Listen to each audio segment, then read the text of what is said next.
Fermentation हम लोग इस्तेमाल करते हैं। तो कहीं पे दर्द होता है तो हम लोग શેક દેતે हैं એની કરતા જે બેસ્ટ એક્ઝામ્પલ છે આપણે રૂમાલ લઈ અને हवा फूंक मारिए छे, रुमाल गर्म हो जाता है, उसके बाद थोड़ी देर यहाँ पे रखते हैं, आंख में अगर हो जाता है कुछ लगता है तो शायद आपने किया होगा, किसी को तो देख लेना। उसमें भी हम लोग क्या करते हैं, वाटर वेपर होती है, हम लोग जब एक्सहेलेशन करते हैं तो हवा के साथ वाटर वेपर भी होती है, वो उसमें ज्यादा देर तक रहेगी और धीरे धीरे हीट एनर्जी रेडिएट करेगी, इसलिए आंखों में शायद कभी कभार किसी को लगा हो तो ऐसा भी करते हैं। That is also fermentation. ठीक, इनका इस्तेमाल करते हैं। Water is use as a coolant. Car radiator में आपने देखा होगा, अब तो ऐसे नहीं आते, पहले तो car tractor radiation, car radiation क्या होता है, इंजन जल्दी से गर्म हो जाता है तो उनको ठंडा करने के लिए वहां पानी रखते हैं, शायद वो पुराना वाला मशीन देखा होगा, उसमें भी ऐसा होता है। तो पानी क्या करेगा, अपना खुद का टेम्परेचर, वो इंजन का टेम्परेचर एब्जॉर्ब कर लेगा और खुद का इतना टेम्परेचर ज्यादा नहीं बढ़ता है पानी का, इसलिए कार रेडिएटर में इसका इस्तेमाल होता है। Coolant in thermal power station. Thermal power plant जो होता है, मतलब हीट बॉयलर को गर्म करते हैं, उसके बाद वो हीट एनर्जी प्रोड्यूस करता है और फिर स्टीम इंजन चलता है, उनके साथ फिर जनरेटर होता है और वो इलेक्ट्रिसिटी प्रोड्यूस करता है। इसमें भी हम लोग वाटर का इस्तेमाल करते हैं as a coolant. Next, in cold countries, बहुत ठंडे जो देश है वहां पे यूज फॉर इंटरनल हीटिंग। अब वो क्या करते हैं, हम लोग गद्दा बिछाते हैं, वहां पे पानी, गर्म पानी भर के, गद्दा होता है रबर का, उसमें गर्म पानी भर के उसके ऊपर फिर सोते हैं। बहुत ज्यादा गर्म नहीं होता है पानी, ताकि पूरी रात उसमें से हीट रेडिएट हो और आपको ज्यादा गर्मी ना लगे। ठीक,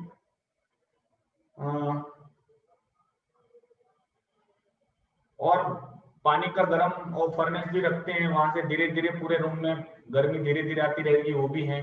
बहुत सारे अलग अलग तरीके हैं। ठीक, तो वो पानी का ही है।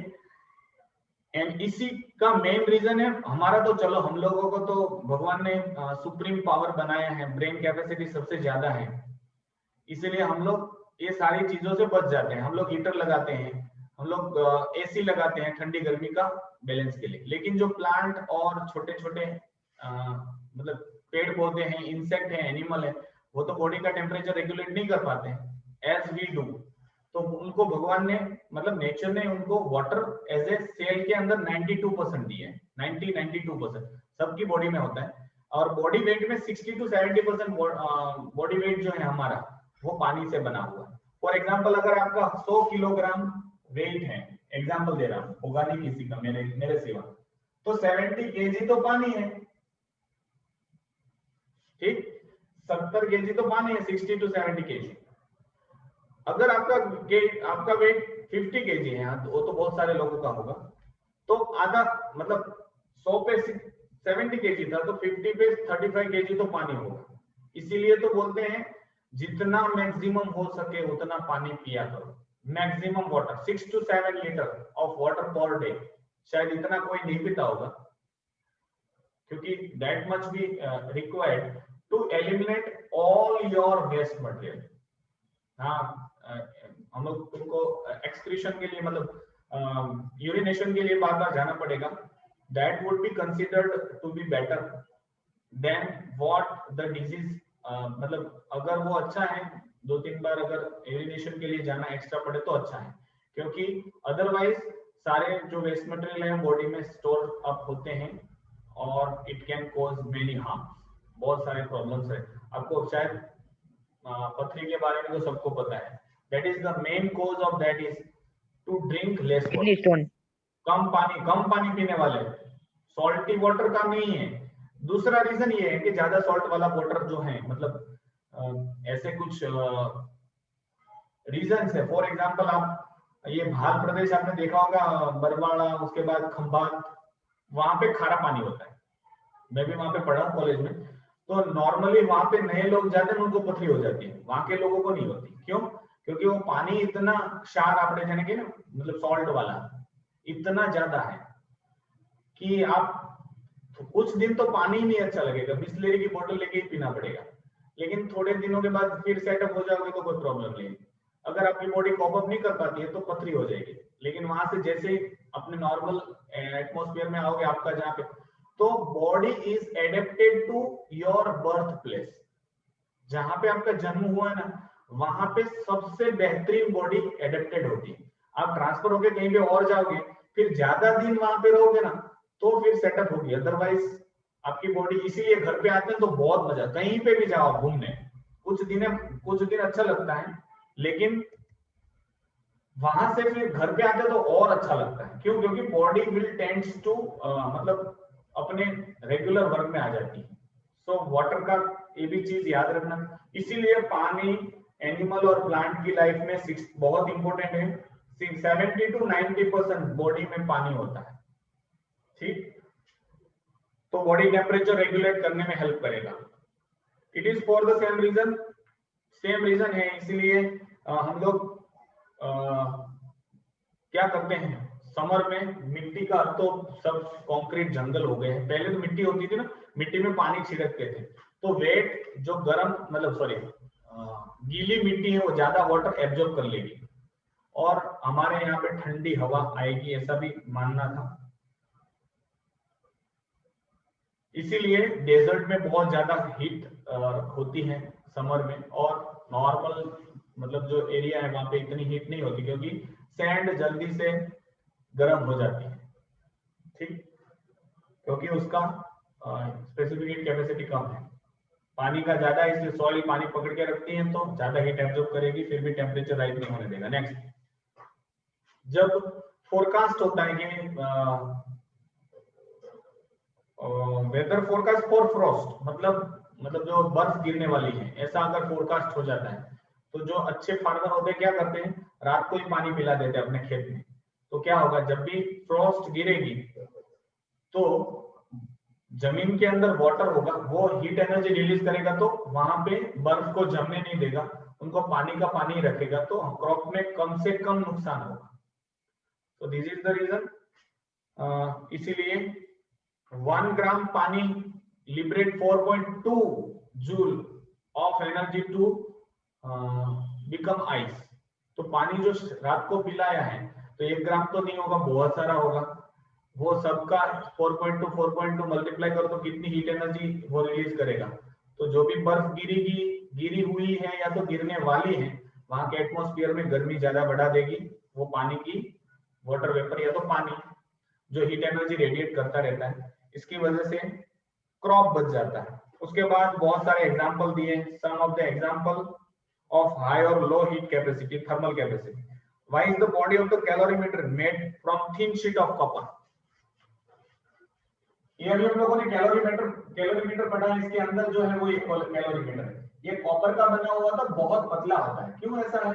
क्योंकि जब भी हीट एब्जॉर्ब करे, मतलब कोई भी बॉडी हीट, यहाँ पे हम लोगों ने गर्म मेटल डाला था, पानी भी था, लेकिन वो ये बहुत पतला रखेंगे तो कम से कम पानी हीट एनर्जी एब्जॉर्ब करेगा, तो हमको पता चलेगा, रीडिंग अच्छा आएगा। तो यहाँ पे calorimeter is made from thin sheet of copper, the thermal capacity is very low, thus it can easily attain the temperature of content within it but absorb negligible amount of heat energy। कम से कम मास रहे तो कम से कम heat energy उनको चाहिए to attain the equilibrium with this water, पानी का temperature के साथ मिलने के लिए। तो बहुत पतला है तो क्या होगा, बहुत कम हीट एनर्जी एब्जॉर्ब करेगा, नेग्लिजिबल अमाउंट ऑफ एनर्जी।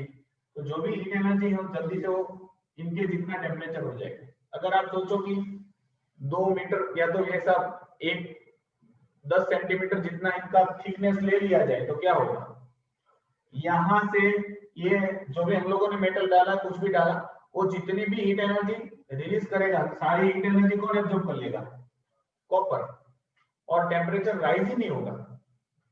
ठीक है, पानी के तो कुछ रीडिंग ही नहीं आएगा, तो हमको स्पेसिफिक हीट कैपेसिटी फाइंड नहीं कर पाएंगे। सो सबसे पतली रखते हैं। Why is the base of metallic cooking pan made thick. आपने देखा होगा पाव भाजी खावा तो क्या रेशो बताएं, उनकी जो अपने मुंह में तवो वो बहुत थिक होता है। क्यों? क्योंकि वो गर्म होने में भी टाइम लेगा और ज्यादा देर तक गर्म रहेगा, और दूसरा जितनी भी हीट एनर्जी नीचे से आएगी सारी की सारी ट्रांसफर होने में देर लगेगी, वरना अगर सोचो कि फटाफट ट्रांसफर हो जाती सारी की सारी हीट एनर्जी, तो क्या होगा, थोड़ी देर अगर पाव भाजी रह गई उसके ऊपर तो जल जाती। ठीक, to prevent the over heating, और उसको चेयरिंग बोलते हैं हम लोग, जल जाना। Yes, it will not get charred. Charred मतलब जल जाना, जल्दी से कोई भी जो खाना है वो जल्दी ना जल जाए, और जल्दी से ठंडा भी ना हो जाए, अगर पड़ा रहा तो गर्म रहेगा। तो उसके अंदर अगर ज्यादा ओवर हीटिंग हो जाएगा तो न्यूट्रिशनल वैल्यू खत्म हो सकता है, क्योंकि प्रोटीन है तो हाई टेम्परेचर पे डीनेचर हो जाता है कार्बोहाइड्रेट का, और शुगर को भी हाई टेम्परेचर पे वो भी खराब हो जाता है, उसके हाइड्रोजन बॉन्ड टूट जाते हैं, तो न्यूट्रिशनल वैल्यू जो विटामिन प्रोटीन की है वो चली जाती थी। इसीलिए बोलते ओवर हीटिंग, ओवर कुकिंग किया हुआ फूड नहीं खाना चाहिए, ओवर प्रोसेस किया हुआ भी नहीं खाना चाहिए, ऐसा मानते हैं हम लोग, और होता भी है। क्यों? क्योंकि over processing, over heating can destroy the nutritional quality. इसीलिए जो कुकिंग पैन होते हैं, इसीलिए આપણે ઘરે જે કુકર છે એનું પણ જાડું હોય, इवन हमारे घर पे जो रोटी सेकने का होता है वो भी थोड़ा, આપણે તાવડી હોય એ પણ કેટલી જાડી હોય, मतलब मेटल की हो तो भी थोड़ी ठीक होती है।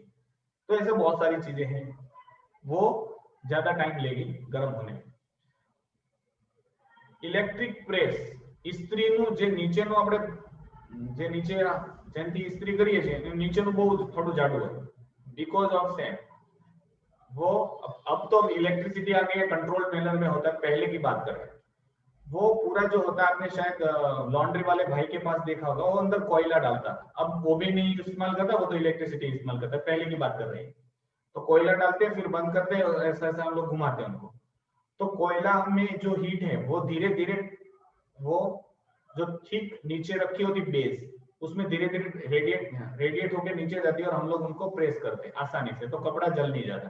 अगर सोचो वो जलता हुआ जो भी कोयला है, उनकी सारी हीट फटाफट ट्रांसफर कर दे तो क्या होगा, जैसे रखोगे तो वो अपना अपने कपड़े का सत्यानाश कर देगा। तो ये प्रॉब्लम होता था, इसीलिए वो ठीक बनाते हैं।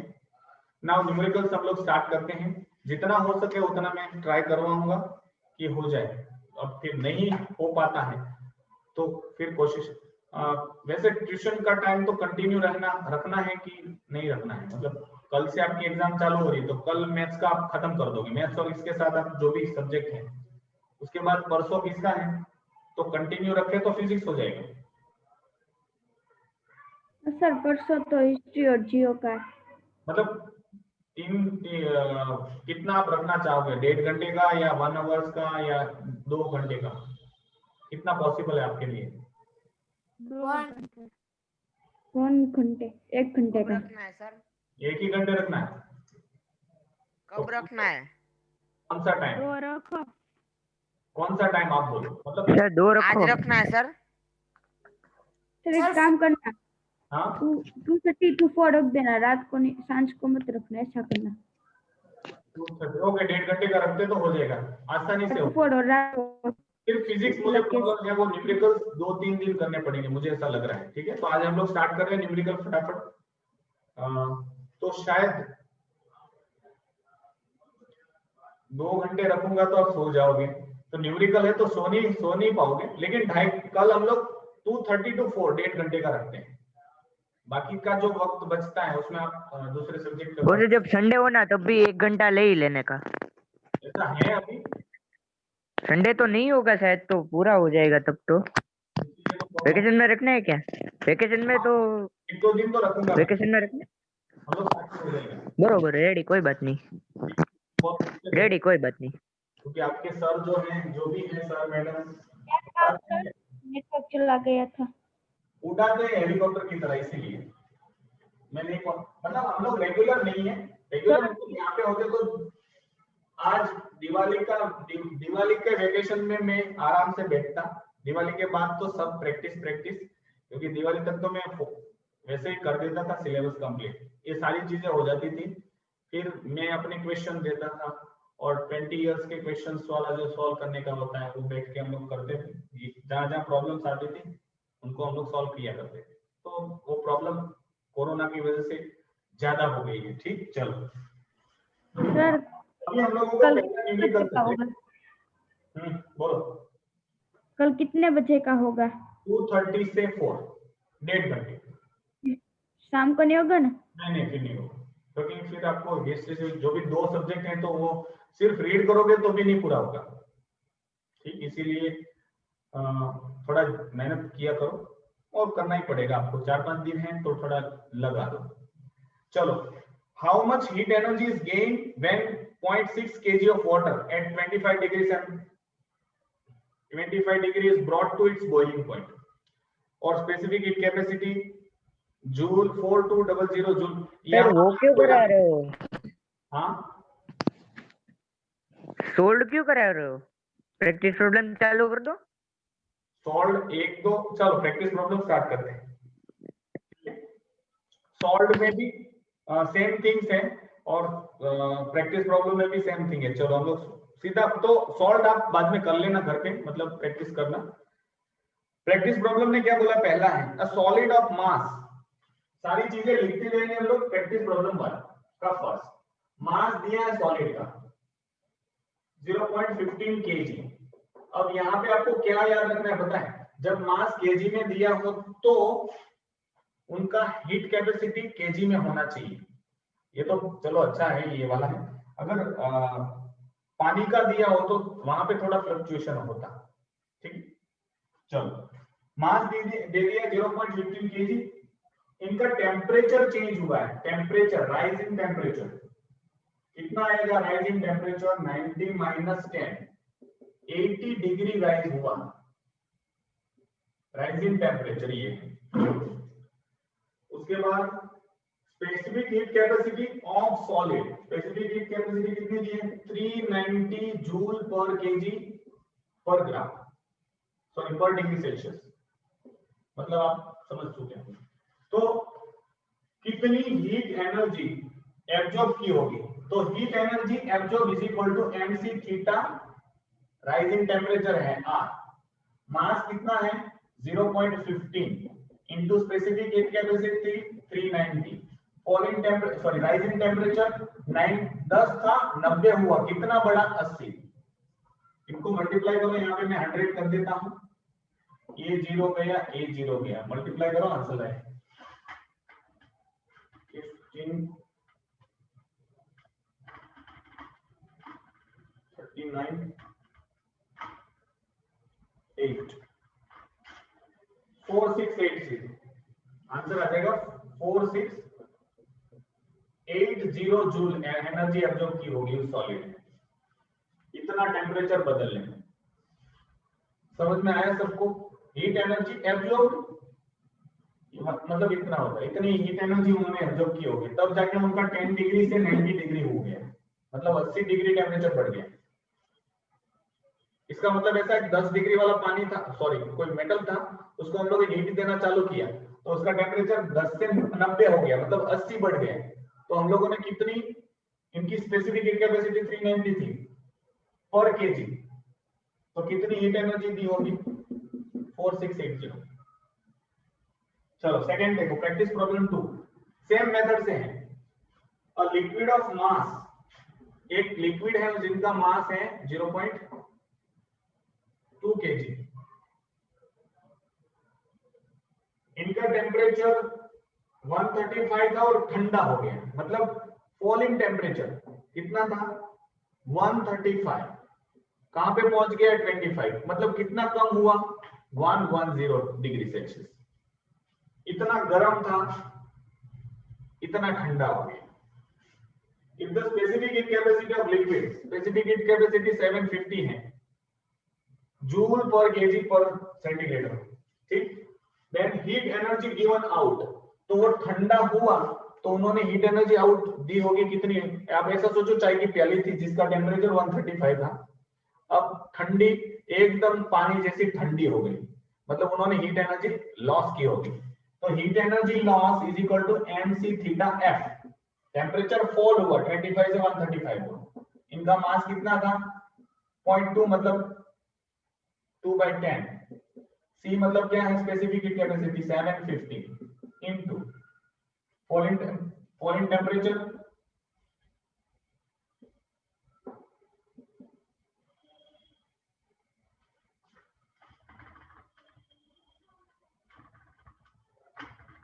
One six five zero zero sorry 16.00 joule, इतनी एनर्जी उन्होंने गिवन आउट दी हो।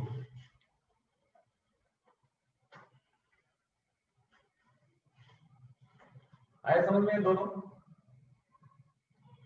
इजी है कि हार्ड है? बिल्कुल इजी है सर, कुछ नहीं है, अभी आएगा, हार्ड वाला है, आ रहा है रास्ते में। कुछ नहीं हार्ड है यहाँ पे, मतलब समझेंगे तो। हाँ सर वो तो बरोबर है, लेकिन कुछ कुछ वो है ना, अभी किए नहीं है ना, इसलिए आइडिया नहीं है मुझे।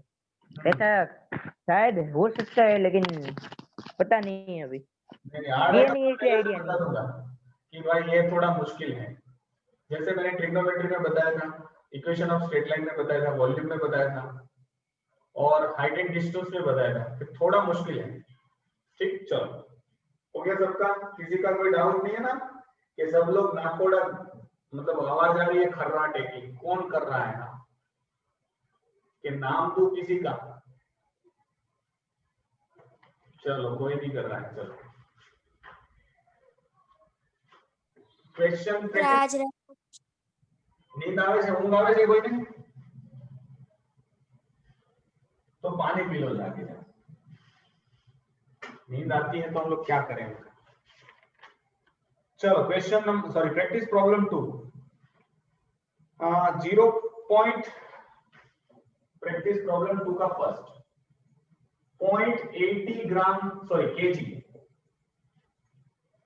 ऑफ सब्सटेंस इज हीटेड, इनको हीट किया गया है, इनका टेम्परेचर चेंज है तो मास था, इनका टेम्परेचर चेंज कितना हुआ है? टेम्परेचर फ्रॉम 32 तो राइजिंग टेम्परेचर आएगा 130 हो गया, 30 डिग्री था तो 130 हो गया, तो कितना डिग्री टेम्परेचर उसका बढ़ा? 100 डिग्री। ठीक, कितनी एनर्जी सप्लाई की? एनर्जी, हीट एनर्जी कितनी सप्लाई की? 2000 calories. Calculate the specific heat capacity of the substance. अब आपके पास कितनी हीट एनर्जी एब्जॉर्ब की होगी, तो heat energy is equal to mc theta r, ये आपको पता है। हीट एनर्जी इतनी एब्जॉर्ब की, इतना मास था, इतनी स्पेसिफिक कैपेसिटी, इतना टेम्परेचर राइज हो। अब इनकी वैल्यू नहीं दी है, स्पेसिफिक हीट कैपेसिटी फाइंड करनी है। हीट एनर्जी कितनी उन्होंने सप्लाई की? 2000 कैलोरी, मास कितना है? 0.08। इनको अभी जूल में कन्वर्ट कर देते, चलो या तो ऐसे ही रखो, चलो कैलोरी में दिया ना आंसर, यस कैलोरी में दिया, तो कोई चेंज नहीं करना है। मास इतना है, स्पेसिफिक हीट कैपेसिटी फाइंड करनी है, टेम्परेचर कितना बड़ा? 100, मतलब यहाँ पे मैं इसको अपॉन 100 कर दूं तो ये 100 cancel. Specific heat capacity 2000 upon 8, 0.8 मतलब 8, अब वो फाइंड करो कितना होता है। 250 कैलोरी पर केजी पर degree Celsius, degree Celsius, yes, तो यहां पर है।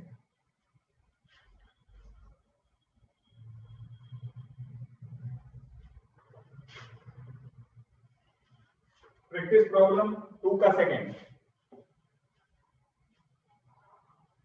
लीड दे दिया है, इसका मास दिया है, लीड मतलब वो मेटल है, 0.50 केजी मास है इनका, उनको ठंडा किया गया है, तो फॉल इन टेम्परेचर होगा ना, कितना था टेम्परेचर पहले उसका? 327 में से 27 डिग्री हो गया, मतलब कितना चेंज हुआ? 300 डिग्री टेम्परेचर कम हुआ उसका। कितनी एनर्जी उन्होंने गिवन आउट की होगी उतने ठंडा होने में? 25500 कुछ कैलोरी दिया है हमको। स्पेसिफिक हीट कैपेसिटी फाइंड करनी, कैलोरीज जूल में दोनों में फाइंड करनी है। तो यहाँ पे हम लोग इसको कन्वर्ट करते हैं, heat energy 1 calorie is equal to 4.2 joule, है ना आंसर? कि नहीं पता? 1 calorie is equal to 4.2 joule. तो इतनी कैलोरी कितना जूल, ऐसा कर सकते हैं ना लोग। तो चलो 1 कैलोरी 4.2 जूल, तो 22500 कैलोरी हाउ मच, तो 22500 इंटू 4.2 इतना हीट एनर्जी जूल में आएगा।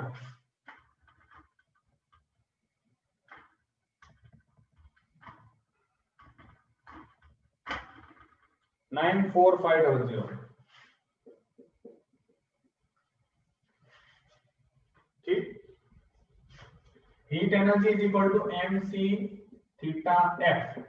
हीट एनर्जी कितनी है 22500 कैलोरीज, मास 50/100 करता हूं, ये फाइंड करनी है, स्पेसिफिक हीट कैपेसिटी फाइंड करनी है। ये कितना है 300, तो 2020 गए, ये 5 × 15, specific heat capacity 22500 divided by 150, एक जीरो जाएगा, 15 जा 150 आंसर आ जाएगा। 150 कैलोरी पर केजी पर डिग्री सेल्सियस। अब ये हीट कैपेसिटी अब जूल में फाइंड करना है, जूल पर केजी पर ग्राम में फाइंड करना है। mc theta f, heat energy कितनी दी है 94500 is equal to mass 50 KG मतलब 50/100 into specific heat capacity find करनी है इन जूल, क्योंकि जूल में हम लोगों ने एनर्जी रखी है। और इसका फॉलिंग टेम्परेचर कितना है 300, ये 2 जीरो जाएंगे वापस, कैपेसिटी 94500 डिवाइडेड बाय 150, ये कट हो जाएगा।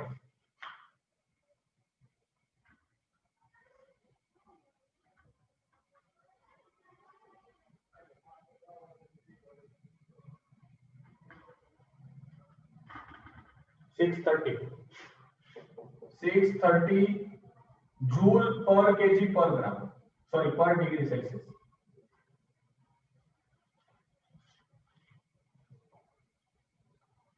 आया समझ में सबको, आ रहा है थोड़ा थोड़ा कि नहीं? यस रेडी सब कुछ। તો તમે બધા બહુ હોશિયાર છો, મારે क्या થાય ટકો નહીં પડે। તમે બધા એમ કહેતા હતા કે આમ નહીં થાય ને ઓલું નહીં થાય ને, રાઇઝિંગ ટેમ્પરેચર હજી તો આવશે ત્યારે પછી। आज एक बार कराओ, हाँ फिर से एक बार कराओ ना। ये वाला, यस ये तो समझ में आया ना कि हीट एंड देखो, लीड है इतना केजी मास है, इतना गर्म था। मेरा दिमाग ऐसा सोचो कि 50 केजी 0.50 केजी का इतना टेम्परेचर था, किसी ने पानी डाला तो 27 डिग्री टेम्परेचर हो गया दिमाग का, मतलब लीड। तो कितना टेम्परेचर फॉल हुआ, 300 कम हुआ। हीट एनर्जी कितनी थी, इतना कैलोरी। तो कैलोरी में सीधा आंसर आ जाएगा ना स्पेसिफिक हीट कैपेसिटी, लेकिन जूल में भी फाइंड करना है।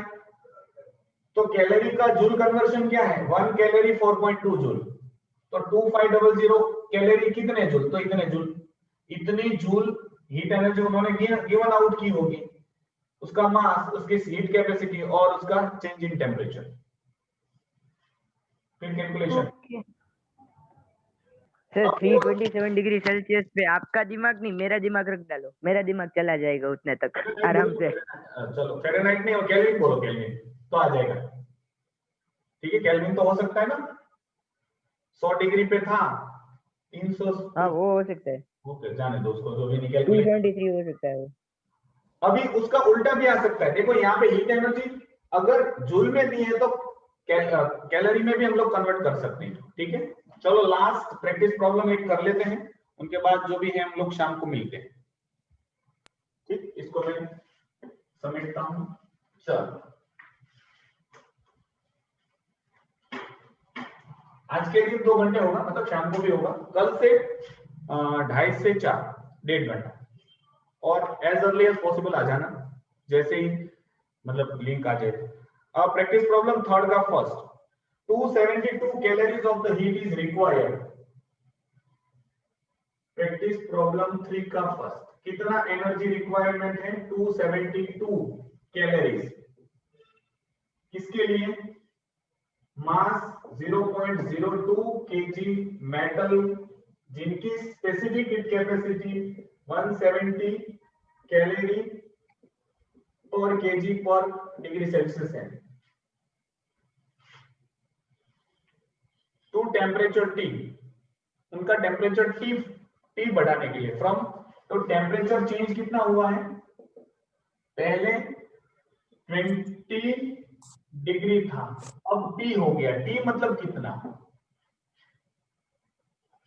देखो इतनी हीट में सप्लाई करूंगा एक मेटल को जिनकी हीट कैपेसिटी 170 है, जिनका मास 0.02 kg है, तो उसका टेम्परेचर 20 था, तो कितना बढ़ेगा। तो हम लोग क्या कर सकते हैं पता है, दो तरीके हैं। पहले तरीका सबसे इजी है, तो हम लोग फाइंड करते हैं heat absorbed is equal to mc theta R, rising temperature बढ़े, एनर्जी सप्लाई की तो बढ़ेगा ही टेम्परेचर। हीट कितनी सप्लाई की, 272, मास कितना है, पॉइंट, मतलब ये मैं कर देता हूं ऐसे, conversion into specific heat capacity 170, इनका टेम्परेचर फाइंड करना है, कितना बढ़ेगा, कितना डिग्री बढ़ेगा वो फाइंड करना है।